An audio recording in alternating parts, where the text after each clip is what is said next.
Hello, everybody. Thank you for being back. My name is Paola Guthrie.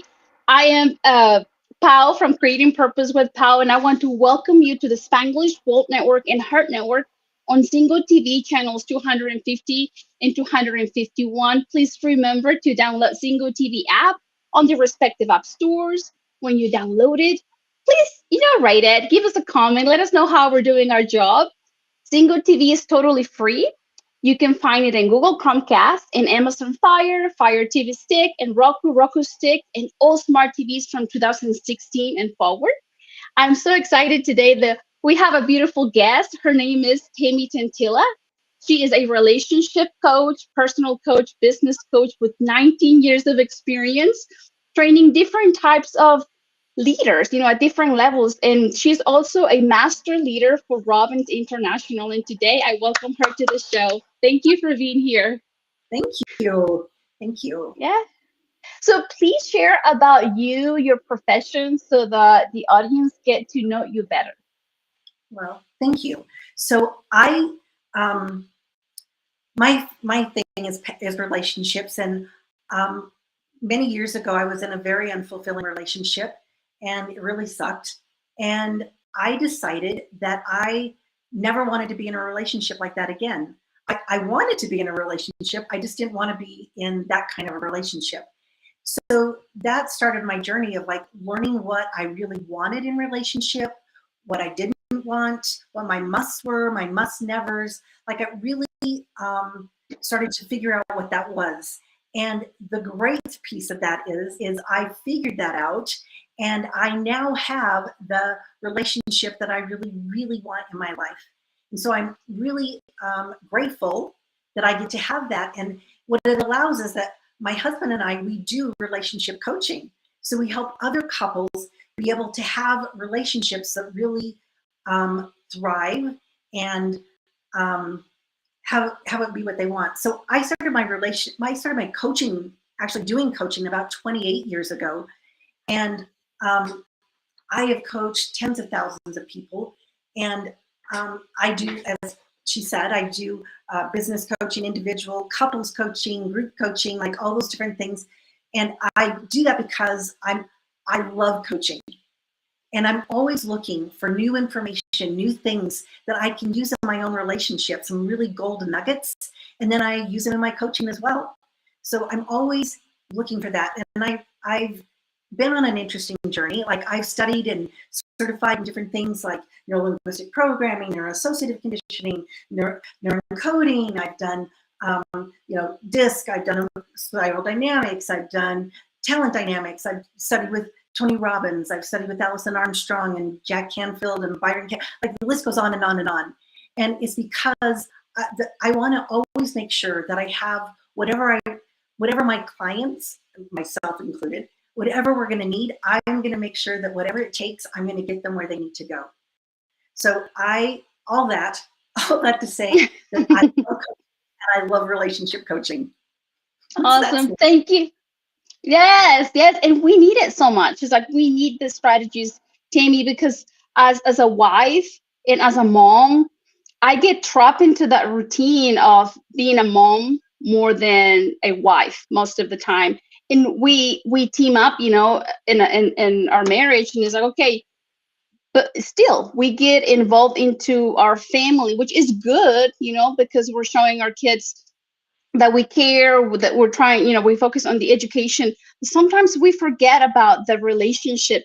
We think, okay, it is a commitment, yes, and sometimes we put a pause into that, nurturing the relationship at a higher level where we still feel that strong connection of, looking at him and it's like, oh, it's like he looks handsome, or getting that giggle sensation.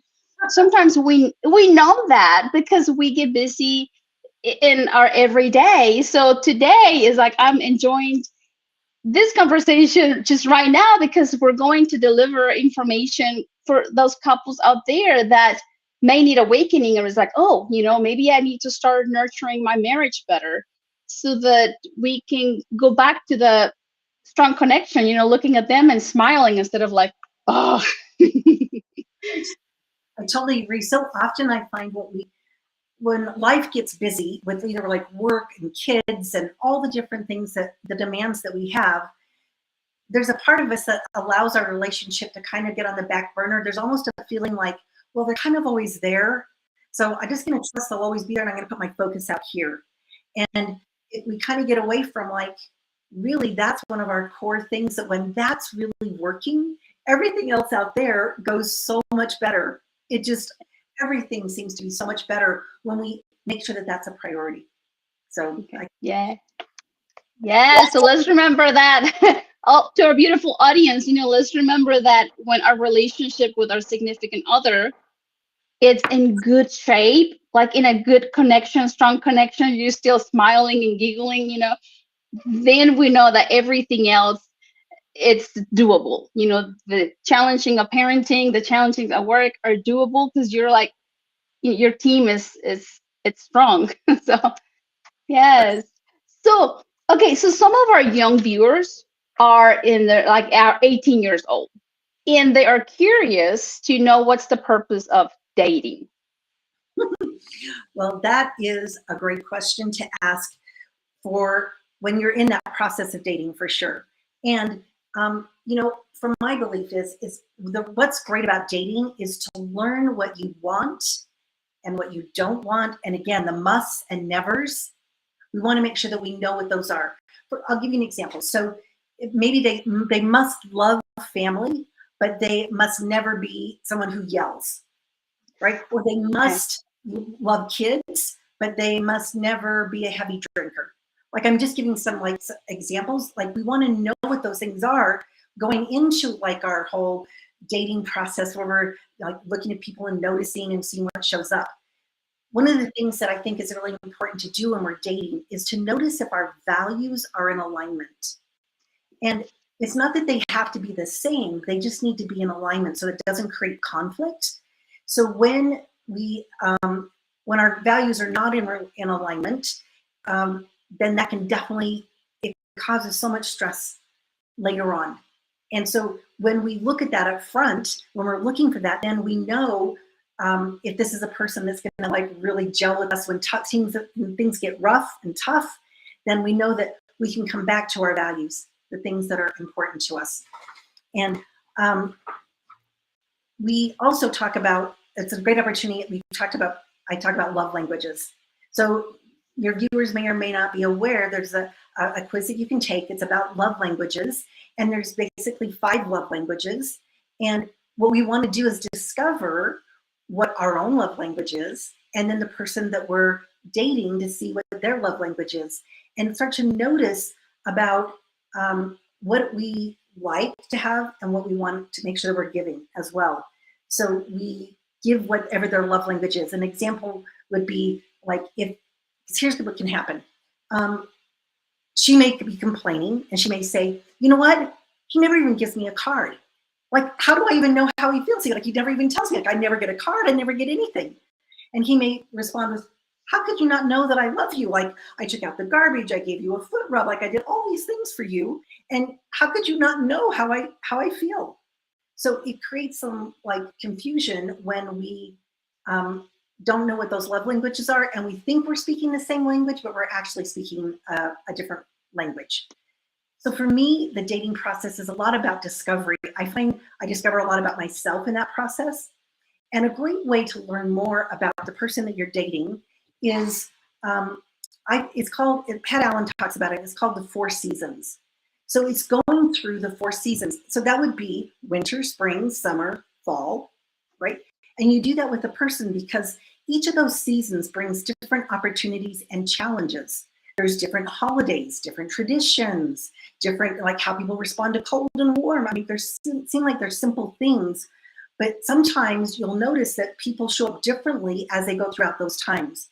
And so as we go through the 4 seasons, we know how a person shows up in all these different scenarios and environments. It's like, oh my gosh, that's how you feel about Christmas, or oh, that's what you do at Thanksgiving, or right, we get to understand what their model, how they see the world from what their life is like. For a lot of teens, dating is like, it's to have fun, and it's to learn what you want and don't want in relationships. So I for me, love it. it's the discovery process. Good. Yes. And the five languages is physical touch. There's people that they have to feel the hug. They have to feel that pat on the back to feel that cup of love. Where it's like, oh, they love me. Like to make them feel like they love that you're loving on them is like they have to feel that physical touch. The second one is quality of time. Like if you're spending quality of time with your significant other is whenever you're filling up the love cup. And then we have active service whenever we do things for other people. Words of affirmation, they're probably very auditory, that they like to hear, you're doing a good job, I'm proud of you, thank you for being here, thanks for your support. And the fifth one is gifts. It don't have to be expensive gifts, but there's people that like that, like if you write a note and they're like, oh, they thought of me, that's there's just five different ways of how to fill the cup with love that speaks to the language of love. What are your two main love language?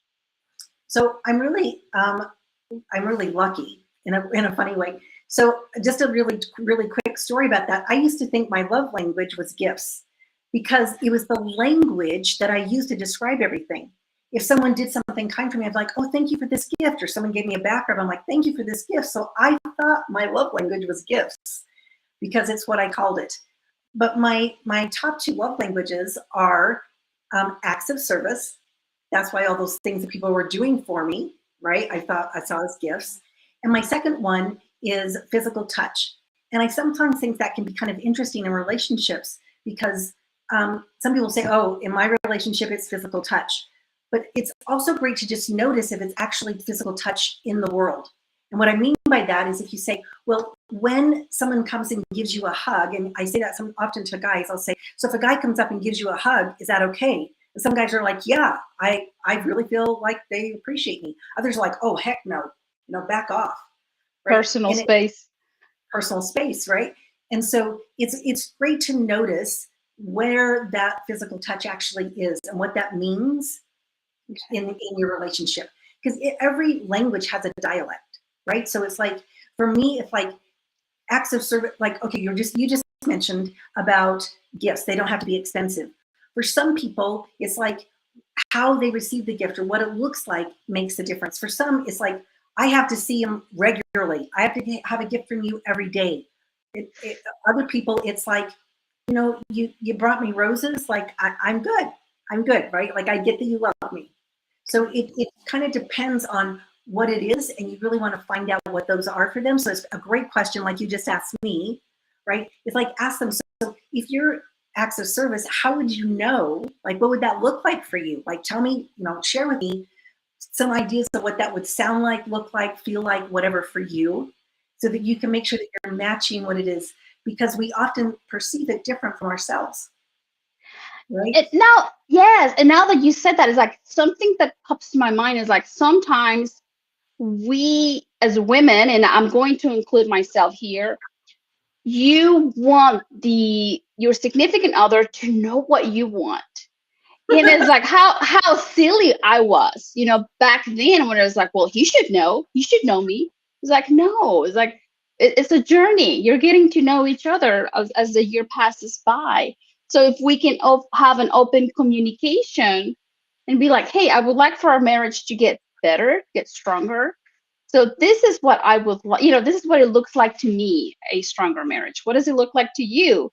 And then find the common ground for both to work towards that stronger relationship. But now that you're mentioning that, it's like, yeah, I don't know if, who out there is expecting for that significant other to know everything about the other side, because it's like they're guessing. It's kind of funny. I've often heard that we show up as our best on the first date in our relationship. Is that first date's when we put our best foot forward, right? I think that dating is a great opportunity for open communication. The more that we can openly communicate instead of trying to present our best selves all the time, because at some point that's not going to hold, right?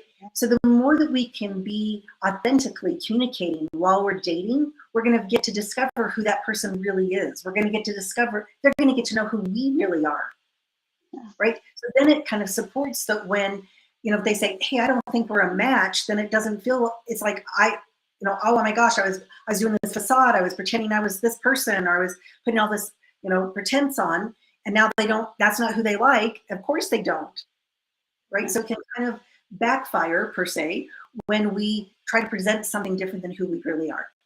So it's a great opportunity to have great conversations. That's one of the things I love about dating, is all the great conversations you can have.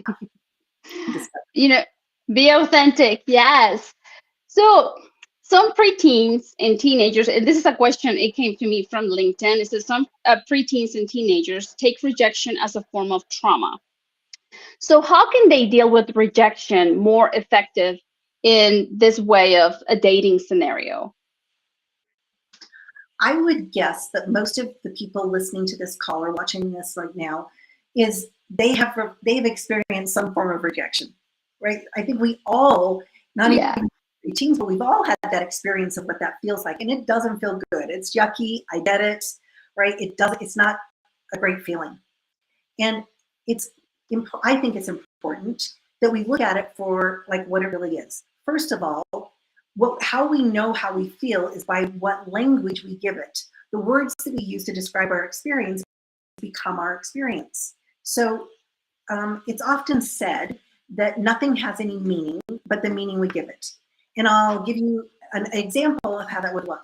So let's say there's a car accident between two cars, right? So there's two different drivers. They get in a car accident. Now the person driving, the event is the car accident. But the person driving the first car, well, they see it from their point of view, and that's what their meaning and experience of that is. But the person driving the other car has a totally different point of view and a different perspective, right? And the person standing on the corner watching the accident, now they have a different point of view as well.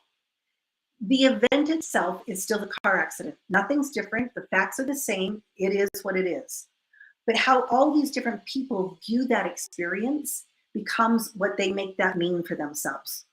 And then they begin filtering through that. So if I think that the other driver was in fault, then I may be angry at them. If I feel like I was at fault and I'm feeling like that, right, then I'm going to come from that filter. So it's nothing really has any meaning but the meaning we give it. And a lot of people don't realize that we get to choose the meanings that we give things. So when we use the word, say, rejection, it's a word that we're choosing to label that experience with. And we just want to be cautious and aware that that's what that is. We can do whatever with that, right? So let's say, as we were talking earlier, right, maybe you were putting on a facade and a person comes up and says, you know what, I just don't feel like we really mesh or connect. I just don't think we're a good match. Now, I could filter it, right? I could be in this car and I could say, oh my gosh, I am a terrible person. I will never be in a relationship. I'm always going to be alone. Oh my gosh, that's what this means. That's the meaning from this car seat that I've chosen to give what's happened. But the other person, sitting in a different car seat could go, oh, wow, so good to know that now so that I don't invest any more time there, right? If we're not a match, I'm glad I get to kind of move on, right? Or, wow, the amount of courage it must have taken to say something like that. Wow, I'm kind of impressed that they had the courage to, know what they want and actually speak what their truth is. Another perspective, right? So there can be different perspectives. Someone might say, well, this is a great opportunity for me to learn something. I wonder what I'm supposed to learn from this. If life's happening for me, which is one of my core beliefs, if life's happening for me, then this must be for my better good. And it would be really smart for me to figure out, what do I need to learn from this that's positive, that I can take forward and use in my life. So rejection, as uncomfortable as it can feel, right? And I appreciate that we need to spend time mourning that loss. For some of us, right, if we've been dating for a week, feels different than if we've been dating for 6 months, right? So it can feel like more of a sense of loss, but sometimes it's great to just notice what the loss is. Is it that I'm really missing this person? Is it that I'm missing being in a relationship and being the center of attention for someone?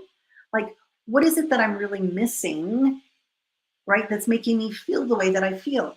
And it's okay to miss and grieve that, but it's how long we choose to do that with that. So it's how we choose to interpret what that means and how we choose to use that information. So it doesn't need to feel like trauma. I mean, there's sometimes when we go there, it's because we're feeling a lack of significance. We're feeling not as important because someone just Yes. told us no, right? Yeah. And it doesn't feel great. So we're trying to get that need met of feeling important and significance by having a big challenge, a big situation, a big rejection that feels kind of traumatic, right? So it's there's better ways. And sometimes it's really looking and asking ourselves better questions. It's evaluating what's really going on. It's discovering, like, what do I really need to learn from this? And choosing the meaning that you're going to give that.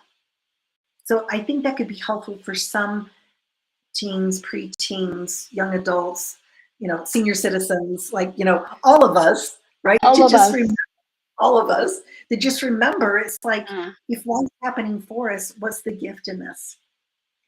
I love it. Yes. And, it's one of my questions to go to. It's like, okay, what meaning am I giving to this situation when it's uncomfortable? It doesn't have to be always a rejection, but it's like whenever you feel uncomfortable, when you are, in a situation, you're like, oh, how do I react to this?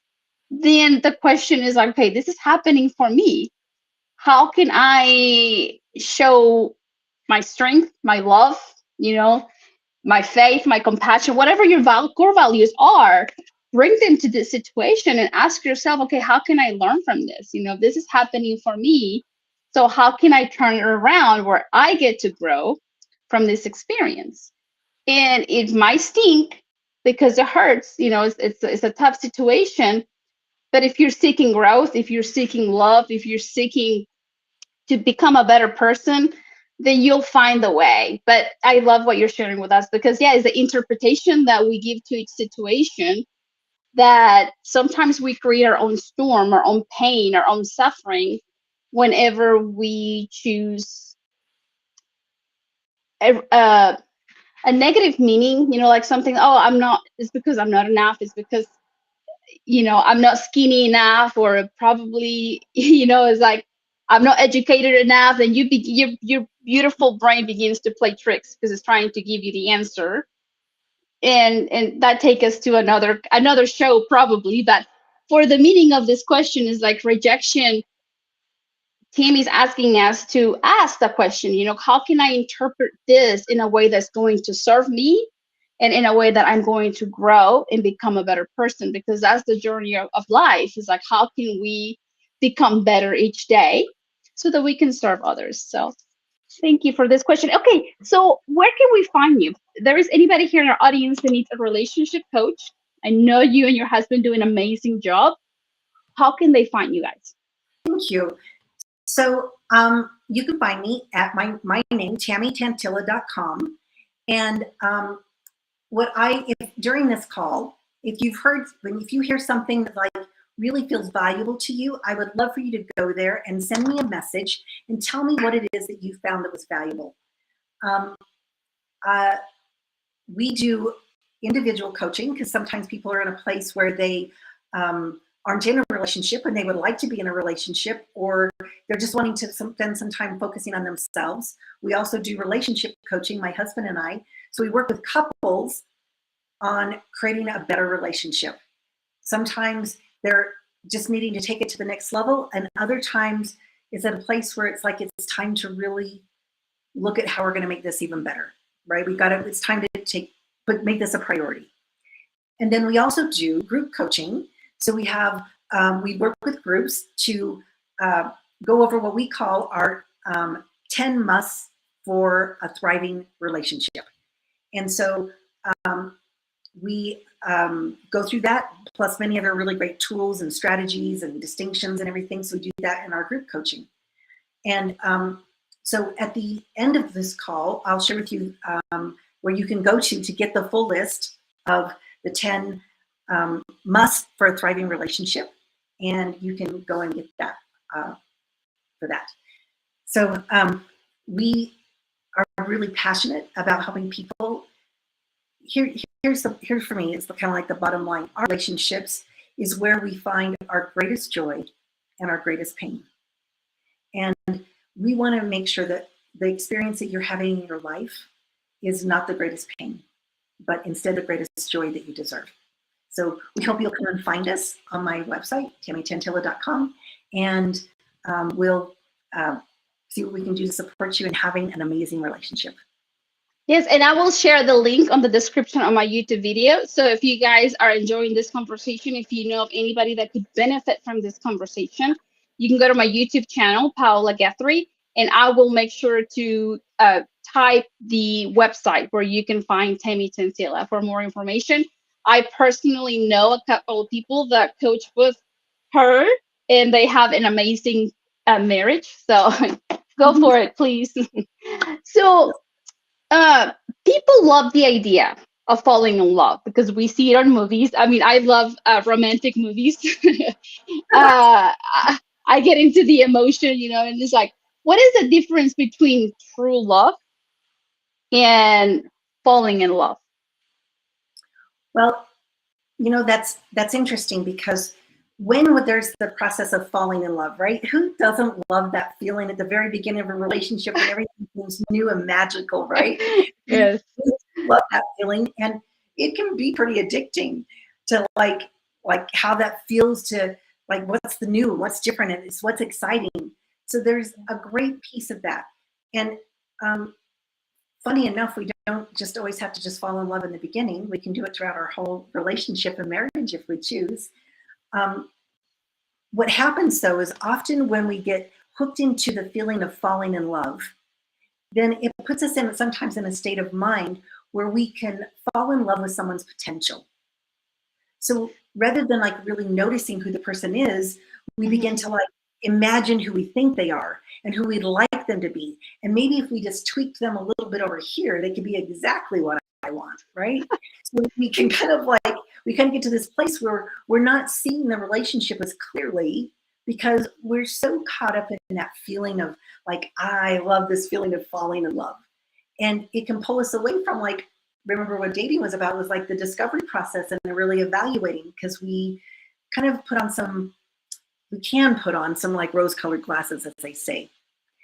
One of the things that I have found is when intimacy comes into a relationship too soon, what can happen is it can kind of cloud our ability to evaluate the situation, because the oxytocin gets released, and then we kind of see things differently than when we're a little bit more objective. And then we choose what we want to see instead of what's like really showing up in front of us. So we want to be really aware if that's kind of what we're doing, because it's well, let me put it this way. There's some great questions you can ask if you're just wanting to notice if you're like maybe in that falling in love stage, as opposed to like really wanting to be in that kind of a full-time like really great relationship. And it's like, part of the question is who am I really in this relationship with? Like, who is this person really? Like, start to ask that kind of a question. And are my needs getting met?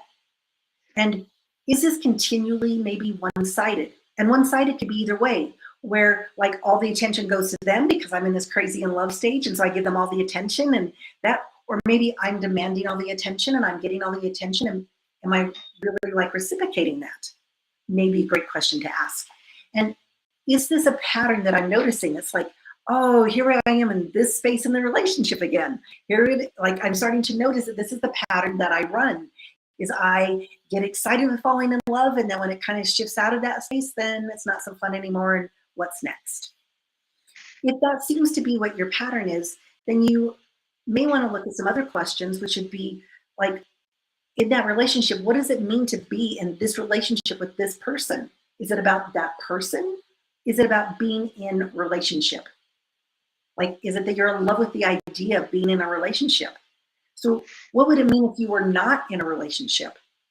That might be a great question to ask, to kind of start to notice. It's like, Well, no, I have to be in a relationship. I'm always going to be in a relationship. And if this one looks like it's ending, I'm just going to start looking for the next one before this gets over with, right? Like, notice if Uh-huh. that's your pattern. And is it better to be in a bad relationship than in no relationship at all? There are definitely people that kind of fall into that category as well. So some of that can come from that feeling of like, I need to be in a relationship. Being in a relationship is what makes me feel whole, right? Like a part of me's missing if I'm not there. So sometimes that getting caught up in that falling in love piece can kind of start to create some of those scenarios that can happen. And it's just great to bring that back and start to really notice what kind of a relationship I'm in and what kind of pattern am I running.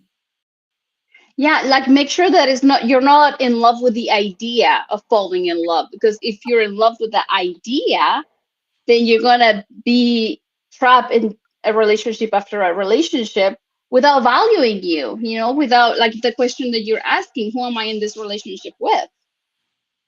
And what I've learned here is that once you are comfortable under your skin, and he is comfortable under his skin, and the life is fun together, then it's whenever you start building that foundation for a beautiful relationship. So yes, thank you And for this question. Yeah. I think it's important that we be careful that we don't let relationships define us, right? So like I need to be in a relationship to be enough, right? So like when we were talking Okay. about rejection a little bit ago, with like you said, like preteens and teens, they're at such a young age that they're still having so many outside influences influence what they believe about themselves. And so it can be heavily influenced by outside people. So it's really important to notice who you're dating, who you're spending time with, what you're doing, to make sure that, and there's an easy process that you can go through to help them move through that piece of needing other people's opinion about them to decide if whether they're valued or worthwhile or good enough, right? And it's the same kind of questions we're asking here. It's like, do they have to be in a relationship to be enough? Do they have to be in a relationship to like feel like their life is complete or whole? And what does it mean if they're not? So that's kind of where those can kind of come in there as well. Yes, very clever, especially for our people right now, our beautiful audience that are dating. They're on that dating stage. Is yeah, don't let a relationship define you. Be comfortable under your own skin with a relationship and without one. So yes. So when it seems that love is not enough, what is? Well, everyone needs to feel love. It's like one of our basic things, human needs that people need to feel. And everyone needs to feel love. And if they don't feel like they're getting love, then they'll settle for something less, like connection. They'll settle just to connect if they can't get love. So Okay. if they feel like they're not getting love from their partner, because it's a need that they have, they'll find it from somewhere else. Maybe they'll get love at their job, or love with their kids, or their grandkids, or maybe it's social media. Like they'll find some place to get that need met because love is an important thing that we all need to feel. It's extremely important. And I think the question really is there not enough love in the relationship, or are there actually stressors that are impacting the love that is in the relationship? So when I say stressors, it's like, I mean, um, like here's our relationship and there's nice, great things that happen in the relationship, but maybe something like they'll do, like, oh, they bought me flowers. Oh, they did, did this nice thing for me. Oh, whatever that is, right? And it kind of builds the relationship and keeps the love. But sometimes the stressor can come along and it seems so big and so looming that it kind of overshadows everything. And it feels like love is not enough because the stressors is just, it's too big or it's too much. And it's important that we discover what those stressors are, the consequences of those stressors, so that we can actually look at those and start to minimize those, right? Because when we first get into a relationship, those stressors don't seem to be there. It's like how we're handling relationship. But as life happens, right? And stressors can be simple things as like, she seems to care a lot more about the kids than she does me, right? It's like I get whatever's left. I'm not a priority in this family. That could feel like a stressor for someone. Maybe it's like A stressor could be they have kids from another relationship, right? And you feel a sense of jealousy, like, that doesn't feel so great. It could be that they don't stand up to their ex, and that doesn't feel great. Maybe they're spending way too much time at work or working, right? Like those are all things that bring stressors to the relationship. Where love was a great foundation, it was great to start with, these stressors start to come and they overshadow that. So it feels like love is not enough. When we take the time to work on those stressors, one, to discover what they are, right? So we talk about how when things become stressful and we don't talk about it, then they expand and get bigger and expand and get bigger. So instead of in the beginning noticing that something's stressing and having a conversation, we kind of stack it, right? So the stressors become bigger and bigger, and that can be a really big challenge. Another really big stressor is when our values are not in alignment. So I mentioned values before, but when our values, it's not that they have to be the same, they just need to be in alignment. And so when someone asks you to do something that's outside of your core value, it really feels like they're asking you to not be true to yourself. And it can be like, let's just say, when something that's really important to me is certainty. I just want routine, and I want things to be like come and certain. I want to know that this is how it's going to be, and I want to do the plan and work the plan. And that's really an important value to me. But my partner, oh my gosh, they love variety, they love surprise, they love doing things different. Right? Like they're different enough values that it starts to create stress and friction. It's like, why are you always doing that? Or why does it always have to be like this, right? It's like, that's where one of those stressors where values are not in alignment that can cause some challenges.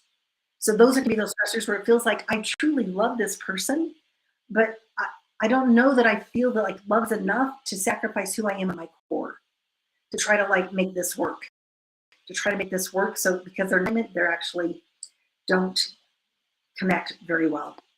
And that's why it's important when we're dating that we start to discover those things. We want to know what those values are so that we don't get to this point where it's like, how did I not know that this was important to them? Right? We want to discover in that dating stage. Yeah. So if any of you are in this stage of your relationship, like you feel like a lot of stressors are happening right now in your relationship, then begin to wonder, what are the stressors that are happening right now? And what are the damages? What are the consequences of these stressors? And sit down with your significant other and align those values. Begin to see, okay, how do this is looking like? How do we want it to look like in 6 months? How do we want it to look like in a year? To work towards that relationship, the foundation, so that you can continue to build stronger bonds. So thank you, Tammy. So how do we build, here we go, how do we build a thriving relationship in a marriage? Values.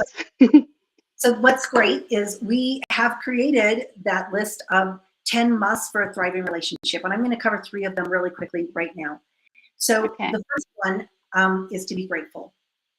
I think that is like such a foundational piece. And I often share this metaphor that when you first get in a relationship and they take out the garbage and you're like, oh my gosh, you took out the garbage. So thoughtful. Thank you so much, right? And then 3 years into the relationship, you're like, oh my gosh, can you not smell that thing stinks? Are you ever going to take it out? And it switches over to an expectation. And we've all been on the other side of expectations, and we know how that feels. And it doesn't feel great to be expected to do all these things without really any appreciation. So number one thing, one of the main things to be able to have a thriving, great relationship is to make sure that you look to have gratitude in your life and appreciate as many things as you can. There's always something to appreciate, and it's looking for what that is and acknowledging, appreciating, staying in that space. The second thing I'm going to call quality listening. Quality listening. So it's quality listening is when we listen to understand and appreciate. So it starts with being curious. So you're really curious about like what's going on. Often what people will do is a person speaking and they go, oh, well, I don't know about that. I think that like this and that. I'm going to tell them that that's probably, and they start going off into this dialogue, right? And the person communicating can feel that they've withdrawn and they're in their head and they're thinking of what they're going to respond and they're no longer listening. And it's really common. A lot of us can find ourselves doing that at times, right? And it takes, so when we respond, they don't have as receptive a response because they realize you weren't really listening, that you had stopped at some point listening. So quality listening is something that we constantly work on. We're listening to appreciate and understand them. And we come from this place that's like, when we know that we've listened first, we can just trust that we're going to have the right response instead of trying to, well, I'm going to say this, I'm going to do that. It's like pull yourself back in, stay present, and listen to understand and appreciate what they're sharing with you. And they'll feel honored.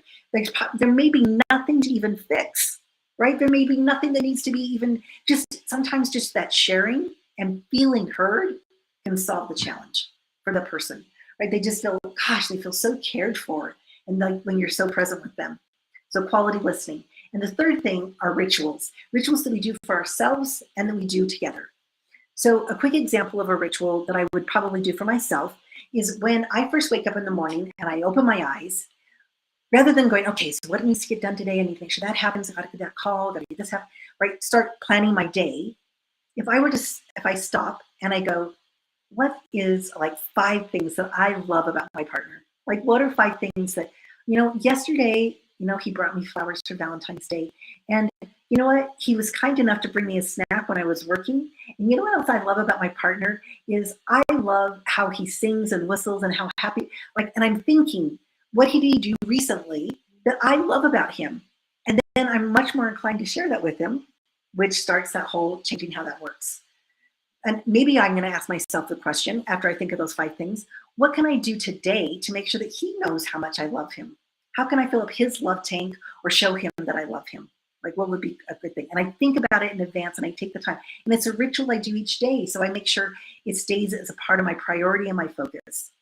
Together, a ritual might be like going on a date, right? People often do the date nights, or maybe it's a ritual that's just like once a week, we spend 1 hour where we just are totally present in conversation, no cell phones, no interruptions, just the 2 of us in conversation, right? So that could be a ritual you could set together that would help the 2 of you make sure that you're consistently staying together.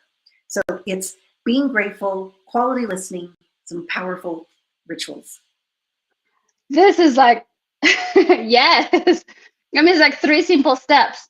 Grateful, gratitude is like one of my biggest aha moments in my marriage is whenever I went to date with Destiny. And I learned that my creator had created my husband. It was an aha moment for me that I've never truly paid attention to it. I was like, oh, I'm trying to choke someone God created. So it was like, I know it sounds silly, but it was the moment where I was like, oh, wow. It was like God created him. And I was like, okay, what are the awesome things that he has? And I began in that journey of trying to find, his awesomeness. And sometimes in our marriage, we get trapped into our everyday life. And sometimes we tend to see what I am doing and how much I'm doing at home. And then we tend to see where it's like, well, he's not helping me enough. And then you get into that, that stage, because I've been there and I've learned to, get out of that stage because it won't take us to the next level. And that's what we want for our children. So, but that would be for another show. Maybe you can come back. I'm trying to do a show for forgiveness, a month up for forgiveness in April.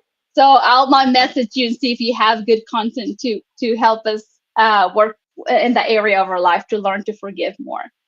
But Really important. so how do we rekindle a relationship that it's that's not working so well? Well, yes. First of all, both people need to want to do that.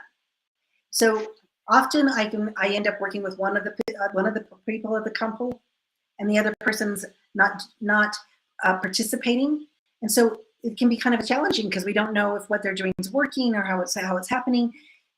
To rekindle a relationship, you both need to decide that that's what you want, and you're willing to do what it takes to make that happen, because it takes time, it takes energy, it takes focus, it takes resources, and you need to be willing to invest that in making sure that the relationship comes back to where it started, to like what it is, why you got into all of that.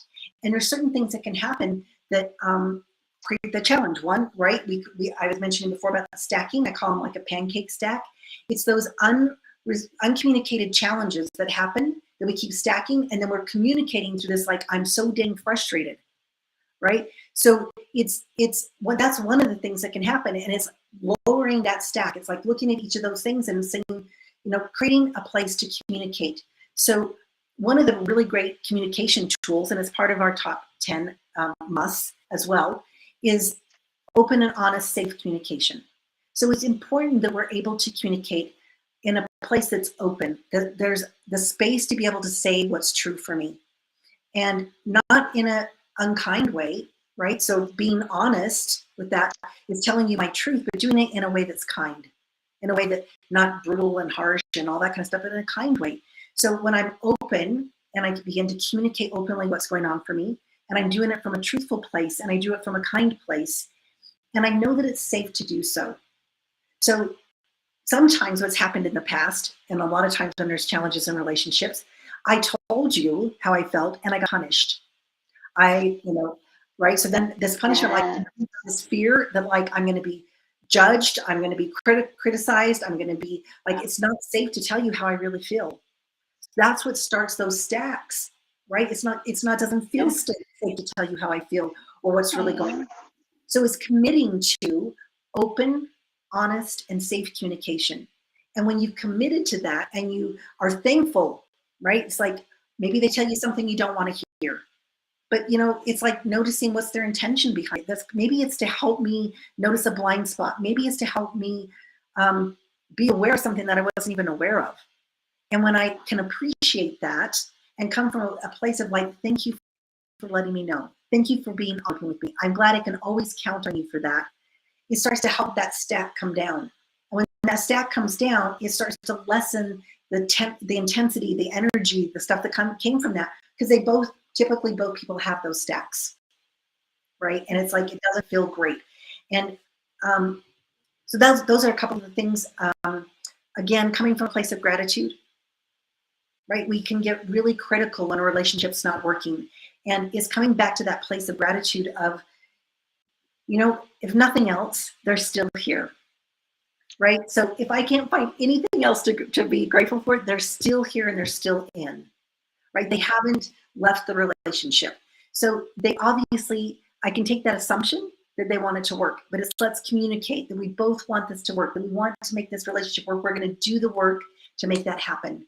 And when we do that and we communicate from a great place, it makes it so that they don't, because here's what happens often. What will happen is there's a lot of, when relationships aren't working, there's a lot of blame, and then someone kind of feeling like the victim, right? Oh, you're right, all my fault. Yep, it's all me. I'm the one that did it all, right? That totally shuts down communication. Or like, you're the one that did this, or you're the one that did that. It's like, oh my gosh, right? Those kind of energies can really create havoc and keep the relationship not working. So to rekindle it, it's one, making sure that you have that great committed to open, honest, and safe communication. It's not making assumptions that they should read your mind and know how you think and what, I shouldn't even have this stack. They should know all this about me, right? That can definitely cause challenges in relationships. And then getting upset about it, right? Now I'm going to take it personally. Whoa, like, you should have known that I wanted this and you didn't do it, so you obviously don't care. Like all those stories that come from that. So when we create that safe place and they can come in and they can communicate openly and honestly, then you can start to lower those stacks. And when that stack comes down, it's really much easier to be grateful because you get to see who the person really is. It's almost like they're behind the stack. When the stack lowers, you get to remember who you chose to be in a relationship with. I love it. Yes, and sometimes, because you took me back to my first years of marriage. It'll be 19 this year. So at the very beginning, it was like retribution. Well, you said this about me, and you didn't like that. That you will keep it in your head, but I did not know that it was part of my human needs in my psychology to have that connection of what he said, to feel needed for significance, where it's like, no, I'm right, he's wrong. The certainty, and how many of our people might be going through that. It's like whenever we blame, it's because there is pain, and it comes from a place where whenever we blame, then we feel more important, and it somehow is like we get a hold of significance. If that's the only thing we know how to do, we blame, but it's not going to mature and nurture a relationship. So here comes a time where we have to have common ground and decide, what do I want? If I want a good relationship, is like, I have to grow up. I have to let go of the resentment. I have to learn to forgive. I have to learn to see the beauty within him, what all he has brought to the relationship. How am I a better person because he's in my life? And anyway, so you're gonna have to come back, Tim. You please come back for April, and teach us how to learn to forgive, because sometimes we get a hold of that resentment, and it's not letting our relationship to grow stronger. And I'm gonna ask one more question because they haven't stopped the show yet, but it's like, what are some of the tips for fostering better communication? And this is a question from LinkedIn. So before they tell me it's time to go. I will share with you really quickly. So for better communication it's again, open, honest, and safe communication. It's honoring their intention. So it's not, whenever they do something, we we assume that they always have a positive intent. And then it's really listening, like I was talking about the listening, because relationships are like flowers, right? They need constant sun and water, and we have to focus on our relationships all the time. If we just like put it as passive, then we'll end up in challenges, right? So so if you look at your relationship as like a flower that needs water and sun and your love, then it will grow. Thank you so much for your time, for sharing your wisdom with us. And I appreciate you. So I'm going to message you later to see if you can join us for a show in April to teach us about forgiveness in our relationship. I So will tell you, much appreciate. my pleasure, and thank you for inviting me. If they go to tammytantilla.com/PAO, they will get that free, the top 10 musts for a thriving relationship. My Awesome. next slide. I'll make sure to post it on my YouTube channel. So please go to my YouTube channel here in just a little bit, and you'll find it there. Thank you all so much for being here with us and listening to us. Remember that you are the ones who give power to your talents, and you're the only one that can give life to your dreams. This show can also be heard on Spanglish World Network. Please check out spanglishworld.ca for all news and programming. Spanglish World. Watch it, hear it, read it, download it, and live it. Blessings to you all, and we'll see you soon. Happy Valentine's to everyone. Thank you.